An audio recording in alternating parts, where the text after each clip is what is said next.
Olá, pessoas! Olá, fiéis seguidores do canal Raciocínios Espíritas.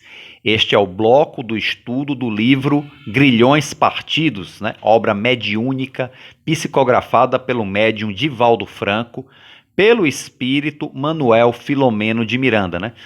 E vamos continuar aqui, né? O capítulo 13, chegamos ao capítulo 13, que o título é Subjugação.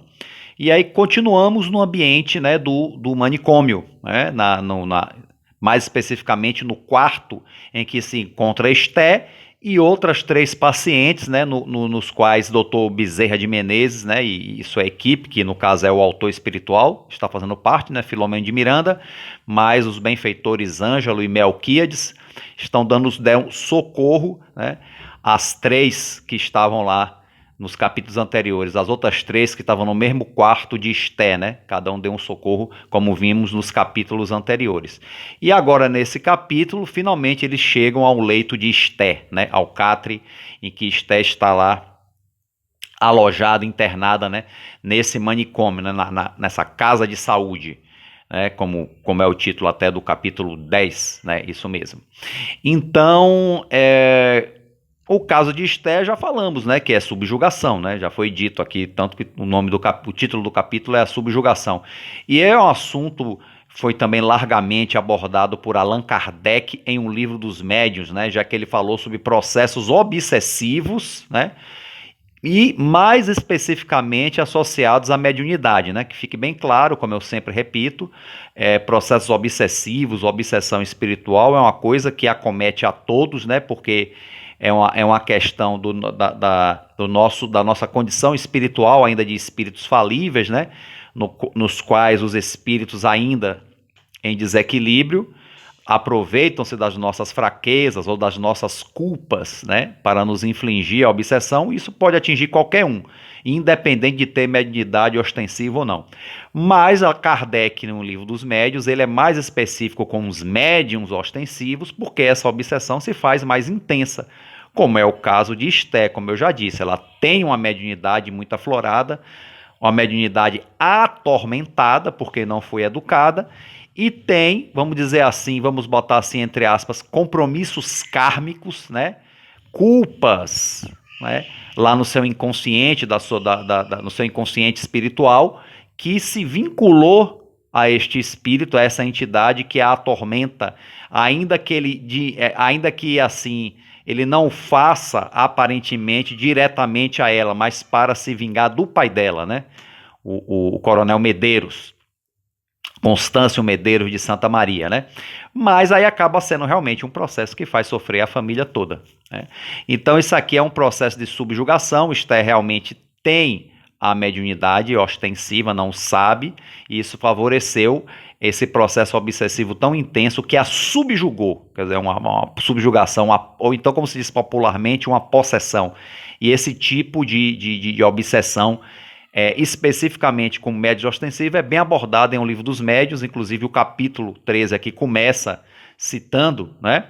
Livro dos Médiuns, capítulo 23, no item 254, que Allan Kardec faz uma pergunta aos espíritos.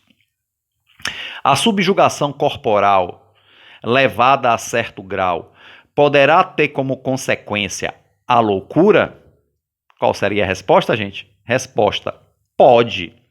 Há uma espécie de loucura cuja causa o mundo desconhece, mas que não tem relação alguma com a loucura ordinária. Quer dizer, não é a loucura originária de processos fisiológicos, mas uma loucura devido aos choques obsessivos que acaba por desordenar, desarranjar a nossa saúde mental, né? Os nossos centros, né, psíquicos, cerebrais, neurais, essas coisas todas, né? Então é muito interessante. Tanto que aqui até agora, os três casos das colegas de quarto, vamos chamá-las assim, de Esté, elas estão em processos obsessivos, mas como consequência, você vê que elas têm patologias mentais fisiológicas, claro, oriundas de desvios de encarnações passadas, gente, porque tudo no final acaba tendo causas espirituais, né? Até as enfermidades puramente físicas, né? Como deformidades físicas ou até doenças graves que aparecem, como os câncer grave, etc., né? Mas também pode vir as enfermidades mentais, no campo mental, fisiologicamente falando, né? E aqui no caso, nos casos anteriores, a obsessão até acontece por consequência, né? Pela mente estar em desalinho, por também ter compromissos no passado com essas entidades que as atormentam. Então você vê, mas ali a causa é mais todo o socorro espiritual também é necessário, como vocês viram que o socorro espiritual foi necessário na Eudóxia, a Viviane e a como é o nome da última que eu já esqueci, gente? Eudóxia, Viviane e a última Angélica, né? Foi necessário o socorro espiritual, mesmo o problema era um problema mental fisiológico, foi necessário. Mas no caso de Esté, Dr. Bezerra de Menezes vai esclarecer que é o contrário. A obsessão é a causa e não a consequência. E essa obsessão que Esté sofre pode trazer problemas psiquiátricos, fisiológicos para ela, problema psiquiátrico mesmo, né? Fisiológico, de estrambelhar, né, as atividades cerebrais, as atividades mentais dela, inclusive já está em processo de acontecer, né? Inclusive, Dr. Bezerra, ele é até específico que ela pode acabar tendo uma esquizofrenia irreversível, né? Lembre-se que já comentamos aqui sobre a esquizofrenia, né? Aqui já em capítulos anteriores. Então, esse processo de obsessão de Esté está tão intenso que pode causar uma esquizofrenia irreversível. Mesmo que tirem a obsessão, tirem o espírito, ainda pode ficar essa doença mental nela, essa esquizofrenia irreversível nessa encarnação dela, claro, né? De não ter cura nessa encarnação, né? Só ela desencarnando e recomeçando, né? Então veja como o processo de obsessão espiritual, de uma forma ou de outra, sendo causa ou consequência, está intimamente ligado a processos de saúde mental, de patologias mentais, né? Por isso que era sempre bom a psiquiatria, acho que qualquer área da saúde fazer parceria com as questões espirituais, mas principalmente a psiquiatria, né? Como a gente está vendo aqui como exemplo desse caso, ok? Então, eles estão dando esse socorro ali a Esté, e aí doutor Bezerra toma a palavra, né? No início do capítulo, Filomeno faz uma reflexão muito importante, leiam, né? Sobre os nossos compromissos perante as leis da vida, que a lei é de justiça, mas é também de misericórdia, que a lei nos alcança a qualquer momento, em qualquer lugar, né? Que a lei de Deus é onipresente, como o próprio Deus, então em qualquer lugar busca as reparações, como em qualquer lugar nos dá as bênçãos necessárias, né? Então isso é uma reflexão que Filomeno vai fazendo aqui, observando esses casos nesse quarto, né? Nessa enfermaria, para ser mais exato, né? Que tem 4 leitos, são enfermaria, né? Então, o doutor Bezerra agora diz, agora vamos examinar Esté, que foi o caso principal que levou o quarteto até lá, né? Doutor Bezerra, Filomeno, que é o autor aqui do livro, e os benfeitores Ângelo e Melquíades, né? Que no capítulo anterior foi que eles eram coadjuvantes, que maldade, né? É que eles não são personagens centrais, mas com certeza são benfeitores também, né, gente? Chamar os rapazes de coadjuvantes, até maldade, né? Mas estão aqui, Ângelo e Melquíades. Então, doutor Bezerra vai dizer que as preces, as orações intercessórias nesse momento estão sendo muito importantes para a Esté. As pessoas que estão, já que ela não tem condição nenhuma dentro dessa loucura que a mente dela está, nesse torvelinho, ela não tem nenhum momento assim para elevar o pensamento, fazer uma oração por si mesma, ou quem sabe até pelo próprio obsessor, né? Mas as preces intercessórias da família nem digo tanto do pai, né, do Constâncio, mas da mãe dela, né, do grupo do Evangelho no Lar de Dr. Gilvan, né, Dr. Gilvan, e do grupo do Centro Espírita Francisco de Assis, em especial, né, o médium Joel, né, que conheceu os pais de Esté na casa dos amigos, né, do outro coronel, amigo dele, né? E Rosângela especificamente, que faz parte do Centro Espírita e também do culto na casa do Dr. Giovana. E Rosângela, que aparentemente está na linha de frente desse socorro, que se empregou lá na casa de saúde e tudo, deu aquele problema com o médico lá, com o diretor, né? Mas está na linha de frente, Rosângela, desse socorro a Esther, apesar de ter sido tão maltratada pelo pai dela quando foi visitar, tentar ajudar. Mas benfeitores de verdade não se abalam com isso, vão em frente, focando no bem que tem a fazer, que tem que ser feito. Isso deve ser um exemplo para a gente, para mim que estou lendo, estou aprendendo, tem que ser um exemplo, né? Esse exemplo de Rosângela é magnífico. Ela não esmureceu com as agressões, os vitupérios do Coronel Constâncio. Ela foi em frente, só realmente fez uma estratégia nova, claro, né? Rearrumou a estratégia, normal, aí tudo bem, mas não desistiu do socorro a Esther. Isso é muito importante. Então, as orações intercessórias, gente, é muito importante para a Esther. Eu fico perguntando assim, e se ninguém orasse por Esther, ela não teria socorro de ninguém, não estaria tendo essa benção da visita do Dr. Bezerra de Menezes, por exemplo, né? Essa visita tão abençoada do Dr. Bezerra e os outros três, né? Estou botando os outros três de coadjuvante de novo, até o escritor, né? Dr. Bezerra, Filomeno, Ângelo e Melquiades, né? Desses 4 benfeitores, né? Sobretudo Dr. Bezerra, será? E aí Dr. Bezerra, ele esclarece, né? Aqui eu vou até pegar aqui a fala dele, ipsilíteris, se vocês me dão licença, e ele diz assim: não que a nossa Esther estivesse ao abandono. Ninguém e coisa alguma se encontra relegado a si mesmo, ao esquecimento, à margem. Mecanismos muito bem elaborados atuam em nome da misericórdia de nosso Pai, mesmo quando não solicitada, e mentes vigilantes observam, auscultam e escutam, atentas ao serviço no bem ilimitado. Ou seja, ninguém fica sem socorro espiritual por ninguém estar orando, por não haver oração nem da pessoa e a oração intercessória. Não. O bem sempre chega de alguma forma até o sofredor. Só que com as orações, gente, facilita. A oração é a ferramenta que facilita, né? Que cria uma corrente vibratória positiva maior. Mas não que se não orassem por Esther, ela estaria ao esquecimento, não. Mas que é muito importante essa oração, e o Dr. Bezerra exalta, que ele fala aqui, né, falar com minhas palavras, que muitas vezes pessoas que passam por sofrimentos terríveis, mas que buscam a fé verdadeira, né?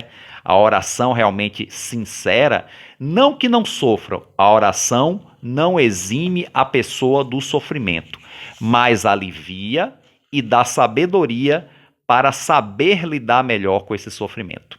Essa é a diferença. O Dr. Bezerra vê que pessoas que passam sofrimentos terríveis e que não sucumbem, que sofrem, que choram, mas que não sucumbem, continuam firmes, continuam indo em frente, né? Aquela força interior, aquela coisa toda, porque são pessoas com consciência espiritual, ainda que seja uma consciência inconsciente, né?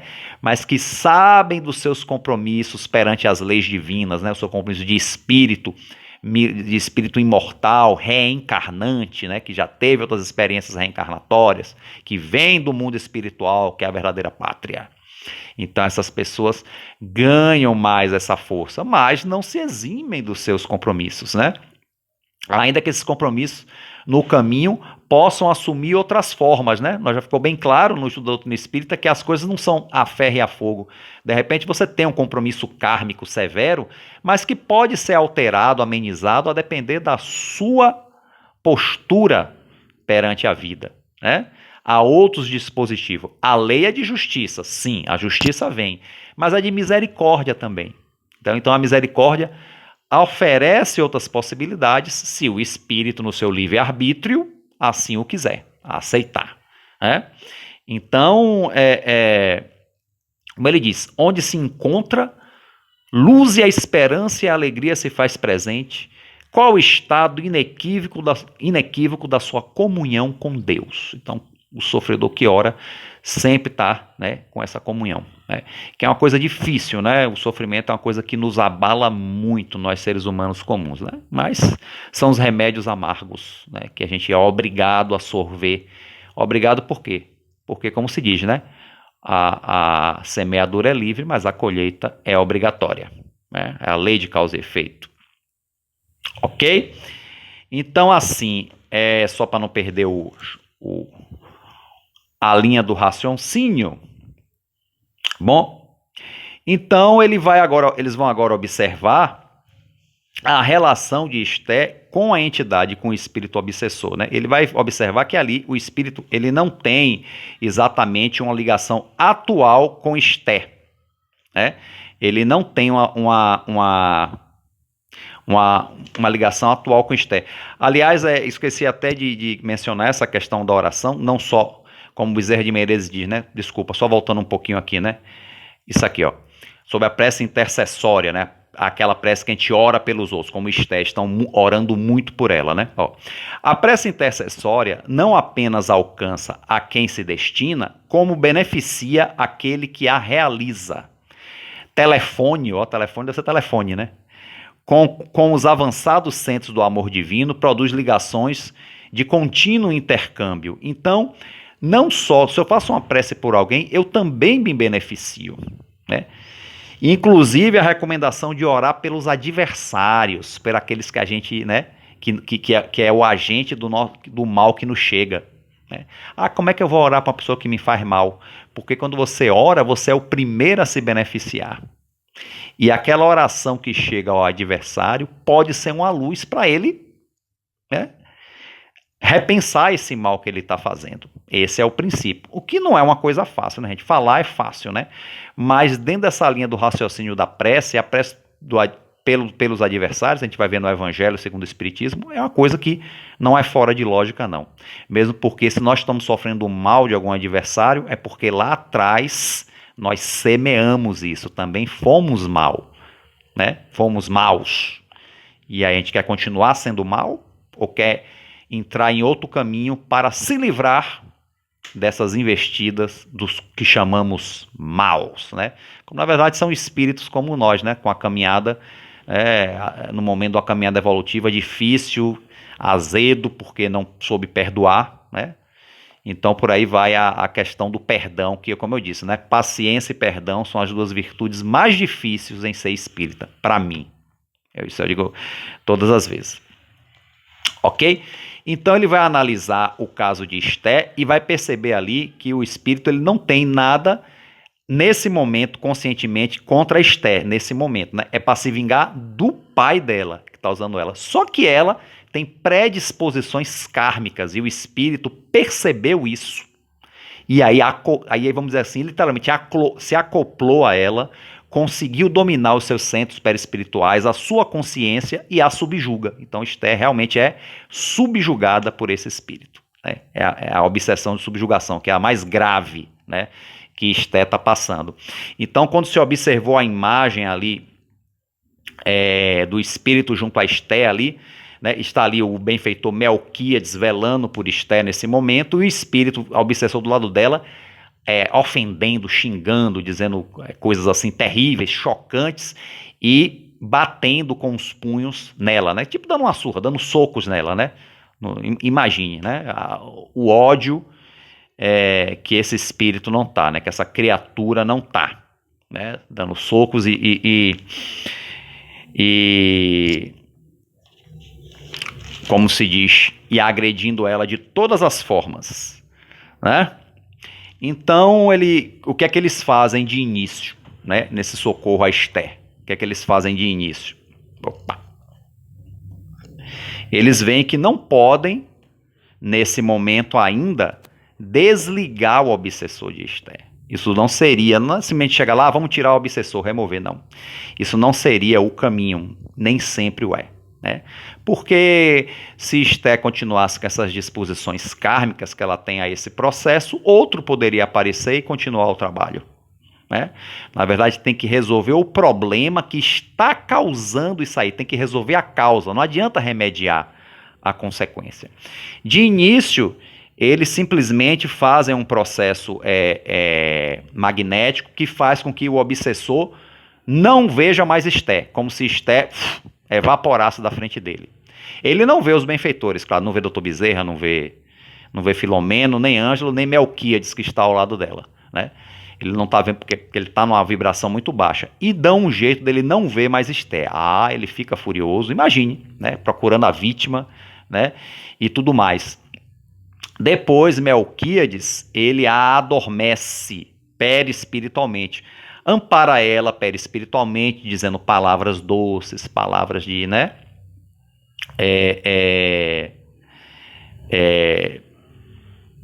Que alivie, né? Palavras de estímulo, e ela recebe aquilo como boas energias, que o são realmente, e acaba por adormecer perispiritualmente, né? E depois o espírito também é socorrido, porque a misericórdia divina socorre a todos, o obsessor também é socorrido e também é adormecido, para dar um pouco de paz para a mente dele também, né? E aí o que acontece? O socorro inicial, além disso, eles fazem o quê? Eles vão amainar, diminuir as memórias espirituais que está no inconsciente de Esté, que é isso que promove muito o processo obsessivo. Eles não podem interromper, mas vão diminuir essas memórias. Diminuindo essas memórias, Esté se perturba menos e deixa menos espaço para a atuação do obsessor na sua mente. E aí o processo de obsessão diminui. É o socorro imediato que se pode fazer no momento.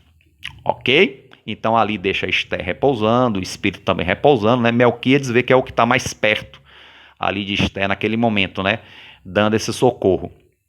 E aí eles vão ver, né? Como os outros casos, a memória de Esté, né? Fixando no coronário, o que Filomeno diz que quando fixam essas visões, parece que são levados à situação, né? Como se fossem jogados lá no passado, e como se estivesse vivendo aquilo ali, entrasse, né? Eu lembro até, eu não sei se alguém leu o livro ou assistiu, mas Harry Potter tem o negócio da penseira, né? Quando a pessoa entra ali naquele parece um caldeirão, a pessoa entra ali na penseira, aí entra no pensamento da pessoa, né? Isso aqui parece muito. Quando eles visualizam o chakra coronário de Esté, como se eles se transportassem para dentro da memória de Esté. Então eles veem aquilo como se estivesse lá, né? É uma memória, né? E vai ver realmente uma cena muito interessante. Eles viram ali uma casa elegante e uma jovem e um sacerdote, né? E essa jovem muito ambiciosa, querendo os bens de uma senhora que estava em processo de desencarnar, né? Querendo usurpar os bens de uma mulher que estava desencarnando, e estava aquele sacerdote ali, né? Para convencê-la a deixar os seus bens para eles, né? Para ela, para esta jovem, né? Mas eu acho que ele estava ali num processo até de amparo, de extremunção, essa coisa que os padres fazem quando a pessoa está moribunda, né? Perto de desencarnar. Então, para ele convencê-la a ela deixar os bens para esta moça ambiciosa, que claramente dominava esse padre, porque os dois tinham um conúbio amoroso, eram amantes, e esse padre se mostra totalmente apaixonado por essa moça. A moça a gente pode até deduzir que é a própria Esté, né? E quem será esse padre? Será que alguém pode deduzir, né? Eu não vou dar a resposta, vou deixar mais para frente, né? É óbvio que é. Mas esse padre totalmente apaixonado, sempre cedendo, né, às exigências dessa moça. E essa é uma das visões, né? Depois eles veem uma visão mais na frente, no futuro, já com a moça, já não tão moça, já mais ou menos na meia-idade, né? E o padre já não é mais padre, é monsenhor, né? É uma hierarquia maior dentro da igreja, mas continuava com, né, a relação dele com os dois ainda continuava a relação, né, o romance e a cumplicidade mútua, mas Filomeno percebe que ela, né, essa moça agora na meia-idade, né, ela não estava assim, apesar de ter conquistado muitas coisas materiais, mostrava algumas frustrações, né? E também via que tinha muitos espíritos obsessores que a assediavam, né? Eu acho que até por esse assédio de espíritos obsessores, muitas vezes até de pessoas que ela prejudicou, estava deixando ela nesse estado. A mente, né? A mente culpada, vamos dizer assim, a consciência pesada e a influência desses obsessores, né, desses espíritos, a deixavam assim, com esse sentimento de frustração, de, sabe?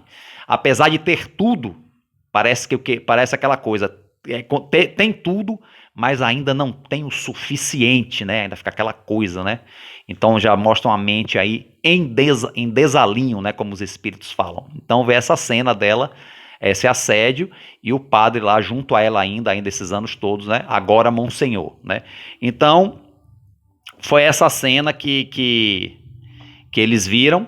Foi só isso, né? Não se viu muita coisa até o momento, pelo menos na descrição do capítulo aqui. Então encerrou a rememoração, né, na mente de Esté, e Dr. Bezerra informa que o trabalho deles ali naquela enfermaria terminou e que no dia seguinte retornariam com Joel, o médium Joel, do Centro Espírita, né, da casa de São Francisco de Assis, e que visitou, né, que os pais de Esté também conheceram o médium Joel. Ele vai lá com os espíritos em emancipação pelo sono, ele vai em espírito na hora do sono, né, ele vai desdobrar e vai dar o socorro lá, junto aos benfeitores espirituais, começar, né, em espírito para Esté, né?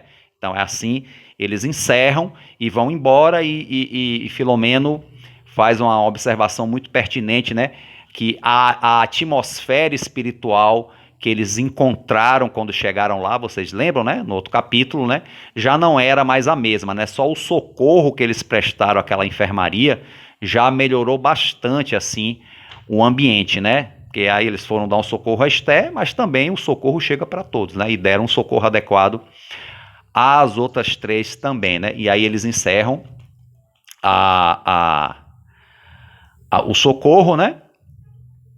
Então e Filomeno deixa claro aqui que, né, foram aplicados recursos balsamizantes no Vingador, né? Ele também foi socorrido. Entorpecido, passou também a repousar, né? Tanto ele quanto Esté, passando, né? O irmão Melquíades colocou Esté espírito ao lado de Esté orgânica, o corpo, né, em repouso reparador. Então Esté estava fora do corpo em espírito, mas também em repouso reparador, tanto ela quanto o obsessor, né? Deixamos a aula hospitalar, continua Filomeno, né?